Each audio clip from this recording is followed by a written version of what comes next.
ආයුබෝවන්. අද අපි මේ සූදානම් වෙන්නේ හරිම ආකර්ෂණීය මාතෘකාවක් ගැන කතා කරන්න. අපේ වටපිටාවේ තියෙන යෝධ ගස්වැල් අලියතුන් විතරක් නෙමෙයි. අපි මේ ශරීරය පවා නිර්මාණය වෙලා තියෙන අති මූලික ගඩල.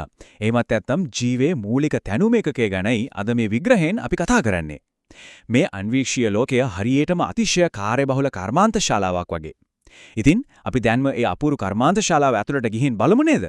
මේ ගමන පටන් ගන්න කලින් පොඩි ප්‍රශ්නයක් ගැන හිතලා බලමු. මේ පෘථිවියේ ඉන්න සෑම ජීවියෙක්ම, ඒ කියන්නේ අහසේ පියාසර කරන කුඩාම කෘමියාගේ ඉඳන් සාගරයේ පිනන දැවැන්තම තල්මසා දක්වා හැමෝම ක්‍රියාත්මක කරන හැබැයි පියවිය හැට කොහෙත්ම පේන්නේ නැති ඒ අද්භූත එන්ජින් එක මොකද්ද? මේ දැවැන්ත පෘථිවිය මත ජීවය පවත්වාගෙන යන ඒ ප්‍රධානම රහස මොකද්ද? ඔව්, ඒ රහස වෙන කිසිම දෙයක් නෙවෙයි, මේ අන්වීක්ෂීය සෛලයයි. අද අපේ මේ විග්‍රහයේදී ප්‍රධාන කොටස් පහක් ගැන අපි කතා කරනවා.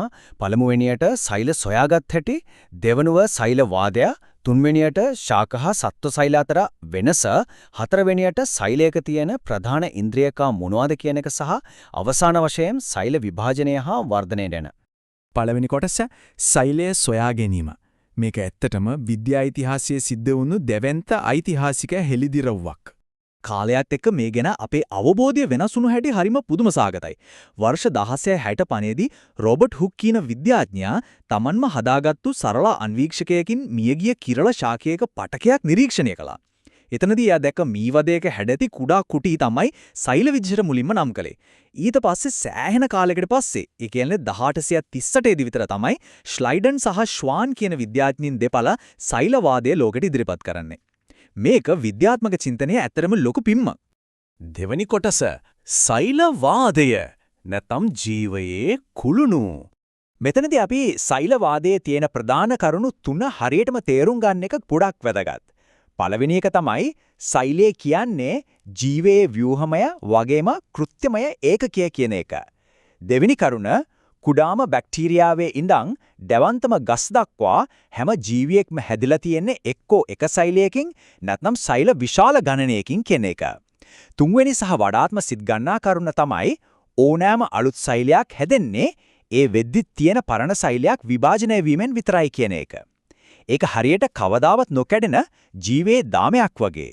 ඉතින් මේ සම්පූර්ණ විග්‍රහයෙන් අපි මතක තියාගන්න ඕන වැදගත්ම දේ තමයි මේ සරල හැබැයි අතිශය ගැඹුරු අර්ථ දැක්වීම. ඒ කියන්නේ සෛලය යනු සීලුම ජීවීන්ගේ මූලික ව්‍යුහමය සහ කෘත්‍යමය ඒකකයයි කියන දේ. සරලවම කිව්වොත් මේක තමයි මුළු ජීව විද්‍යාවේම හදවත. තුන්වෙනි කොටසෙන් අපි බලමු ශාක හා සත්ව සෛල අතර තියෙන මේ විශාල වෙනස මොකක්ද කියලා. බලන්න මේක කොච්චර අලංකාරද කියලා. අන්වීක්ෂකයකින් බැලුවහම මේ පුංචි අවකාශය ඇතුලේ කොයිතරම්නම් සංකීර්ණ ව්‍යුහයන් පද්ධතියක් හැංගිලා තියෙනවද කියන එක අපිට හොඳටම පේනවා. ඒක පැත්තකින් හරීම ක්‍රමවත් තද හැඩයක් තියෙන ශාක සෛලයක් පේනවා නේද? අනිත් පැත්තෙන් ටිකක් නම්‍යශීලී හැඩයක් තියෙන සත්ව සෛලයක් දැක ගන්න පුළුවන්.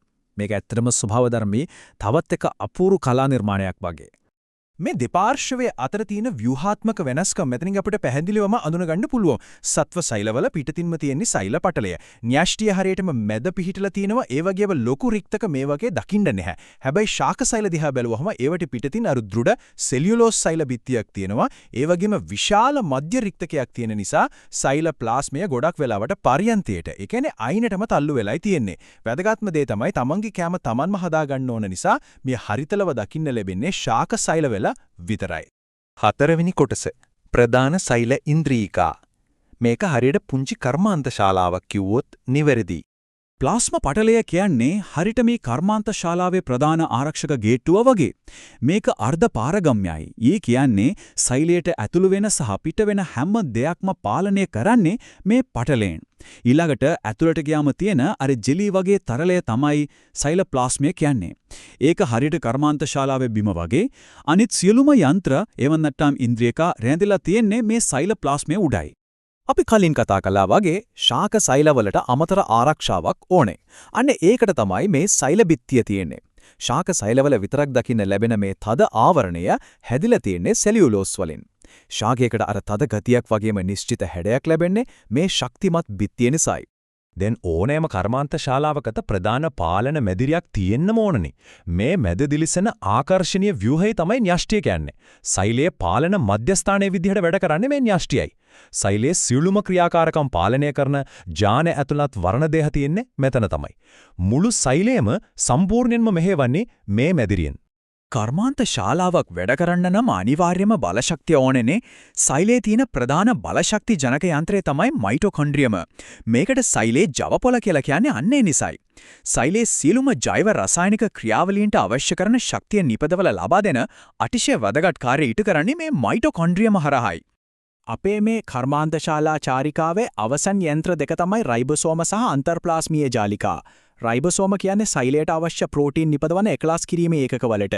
අන්තර්ප්ලාස්මීය ජාලිකා කියන්නේ හරියට සෛලය ඇතුලේ තියෙන ප්‍රවාහන අධිවේගී මාර්ග පද්ධතියක් වගේ එකකට. මෙතන රළු සහ සිනිඳු කියන ප්‍රධාන ආකාර දෙකක් තියෙනවා. ඉතින් මේවයින් තමයි නිපදවන ද්‍රව්‍ය සෛලය පුරාම බෙදා හැරීම සිද්ධ කරන්නේ.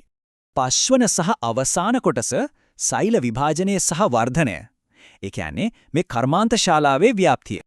ඇත්තටම සෑම සෛලයකම අවසානයේ ඉලක්කය වෙන්නේ වර්ධනය වෙලා ගුණනය වෙන එක.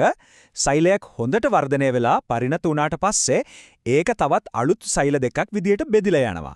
මේකට තමයි අපි සෛල විභාජනය කියලා කියන්නේ. අපේ ශරීරයේ වර්ධනය වෙන්නත් තුවාලයක් වුණාම අලුත් පටක හැදෙන්නත් පදනම් වෙන්නේ මේ අකණ්ඩව සිද්ධ වෙන සෛල විභාජන ක්‍රියාවලියයි. ඒක හරියට එක කර්මාන්ත ශාලාවකින් තවත් කර්මාන්ත ශාලා ගණනාවක් බිහි කරනවා වගේ වැඩක්.